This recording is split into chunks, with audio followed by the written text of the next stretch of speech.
Hai semuanya, Assalamualaikum warahmatullahi wabarakatuh.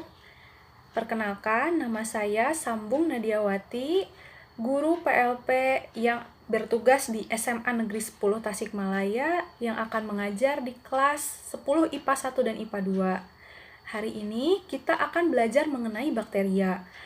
Sebelum masuk ke pembelajaran, ada nggak sih dari kalian yang tahu apa itu bakteria? Oke, bakteria agen penyebab penyakit. Bisa.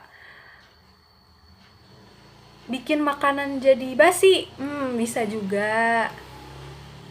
Oke. Baiklah. Definisi bakteria adalah berasal dari kata bakterion yang artinya kecil. Bakteri merupakan organisme uniseluler atau bersel satu, tidak memiliki prokariot atau membran inti. Pada umumnya, bakteri memiliki dinding sel tetapi tidak berklorofil. Bakteri sendiri memiliki ciri-ciri antara lain yaitu merupakan organisme uniseluler yang artinya hanya bersel satu. Yang kedua merupakan organisme prokariot yang artinya tidak memiliki dinding sel. Lalu yang ketiga memiliki ukuran tubuh yang beraneka macam dari mulai 1 milimikron hingga 5 milimikron. Sangat kecil berarti ya.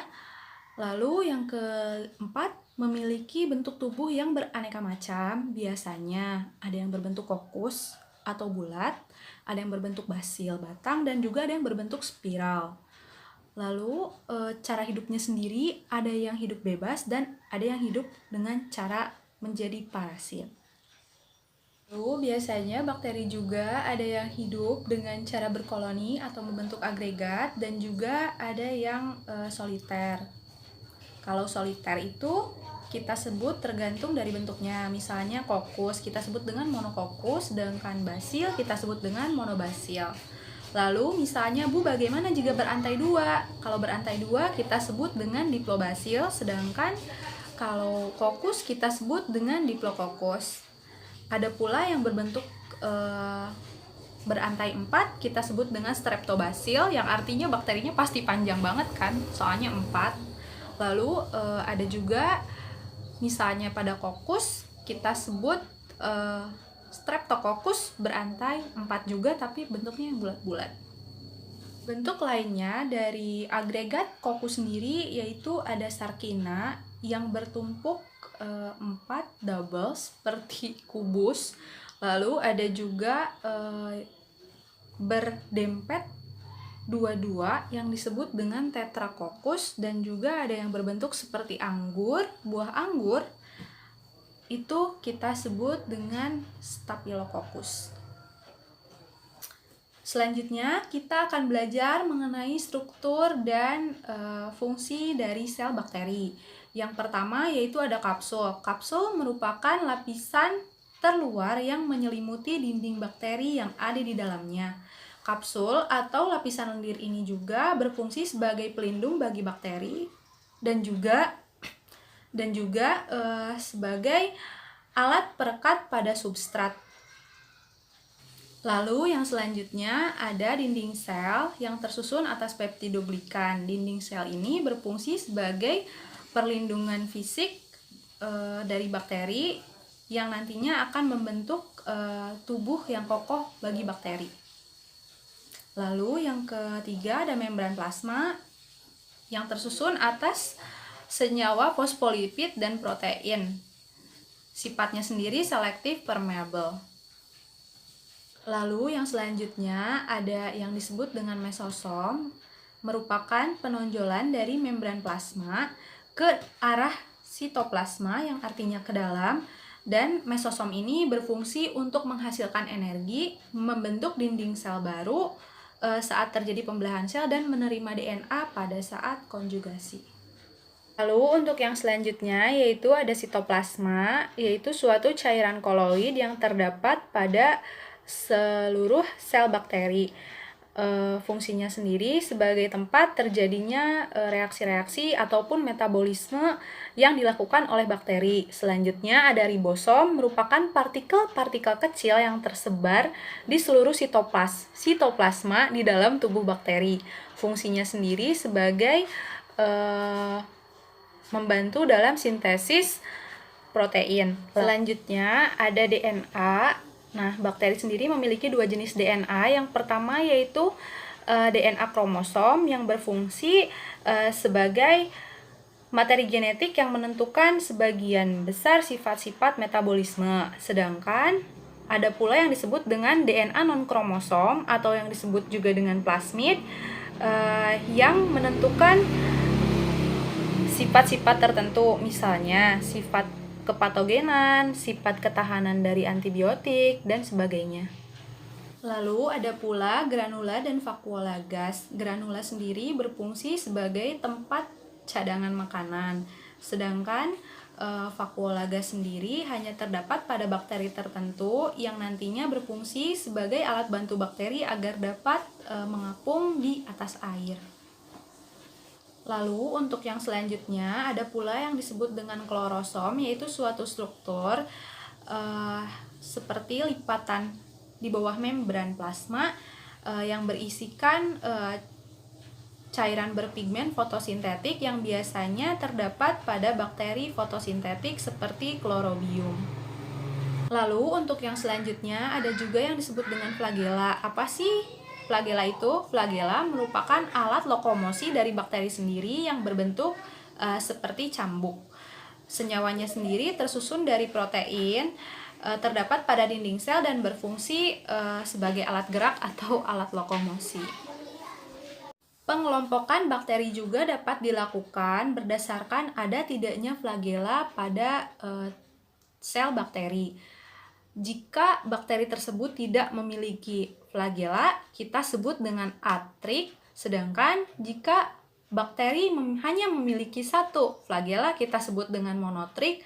Lalu jika memiliki 4 flagela di satu sisi tubuhnya, kita sebut dengan lofotrik. Sedangkan jika bakteri memiliki masing-masing 4 flagela di masing-masing sisi selnya, kita sebut dengan istilah amfitrik. Sedangkan jika seluruh tubuh bakteri terdapat flagela, kita sebut dengan peritrik. Lanjut kepada pembahasan selanjutnya, ada bakteri gram positif dan bakteri gram negatif. Bakteri gram positif adalah bakteri yang dinding selnya menyerap warna violet dan memiliki lapisan peptidoglikan yang tebal. Sedangkan gram negatif merupakan bakteri yang dinding selnya menyerap warna merah dan memiliki lapisan peptidoglikan yang tipis. Lalu apa sih perbedaannya bakteri gram positif dan bakteri gram negatif? Kalau bakteri gram negatif itu sifat kepatogenannya lebih kuat karena lebih berbahaya karena membran luar pada dinding selnya dapat melindungi bakteri dari sistem pertahanan inang dan menghalangi masuknya obat-obatan seperti antibiotik dan obat lainnya. Lanjut ke pembahasan selanjutnya, yaitu ada mengenai cara hidup bakteri. Bakteri dibagi menjadi dua, yaitu ada bakteri autotrof dan bakteri heterotrof. Bakteri autotrof merupakan bakteri yang dapat membuat makanannya sendiri. Dibagi menjadi dua jenis, yaitu ada fotoautotrof, bakteri yang dapat membuat makanannya menggunakan cahaya matahari. Sedangkan ada juga kemoautotrof, yaitu bakteri yang membuat makanannya dari bahan-bahan kimia yang ada di sekitarnya. Lalu ada juga bakteri heterotrof yang disebut dengan bakteri yang mendapatkan sumber makanan dari organisme lainnya. Untuk materi selanjutnya, kita akan membahas mengenai reproduksi bakteri. Reproduksi bakteri sendiri terbagi menjadi dua jenis. Yang pertama yaitu reproduksi aseksual dan seksual. Untuk reproduksi aseksual, di dalamnya terdapat pembelahan binar yang artinya pembelahan langsung tanpa melalui proses mitosis. Lalu ada pula ada pula reproduksi seksual. Reproduksi seksual ini terjadi melalui mekanisme rekombinasi genetik melalui 3 cara. Yang pertama yaitu konjugasi. Konjugasi adalah tahap reproduksi seksual pada bakteri yang ditandai dengan pemindahan materi genetik secara langsung. Pemindahan itu terjadi dari satu bakteri ke bakteri lain melalui jembatan konjugasi. Lalu ada juga yang kedua yaitu transduksi, merupakan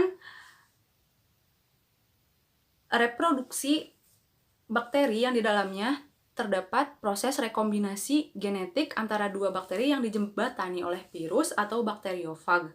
Virus yang paling sesuai digunakan untuk melakukan proses transduksi ini adalah virus phage temperat. Hal itu karena virus ini mampu bereplikasi secara litik dan lisogenik. Lalu, yang terakhir ada transformasi, yaitu jika pada konjugasi bakteri akan memindahkan materi genetiknya melalui jembatan penghubung, sedangkan pada transformasi tidak dengan cara demikian. Pada transformasi, materi genetik akan dipindahkan oleh bakteri secara langsung atau tidak melalui jembatan penghubung, namun tidak semua bakteri dapat melakukan pemindahan materi genetik ini secara langsung. Biasanya, bakteri yang mampu bertransformasi adalah bakteri yang mereproduksi enzim tertentu. Contohnya, Rhizobium, Neisseria, Bacillus, dan Pneumococcus. Sekian pemaparan materi dari saya. Mohon maaf apabila ada kesalahan maupun kekurangan. Saya juga di sini masih sama-sama belajar. Apabila ada yang ingin ditanyakan, silahkan tanyakan di grup WhatsApp dan berdiskusi dengan baik di dalamnya. Terima kasih. Wassalamualaikum warahmatullahi wabarakatuh.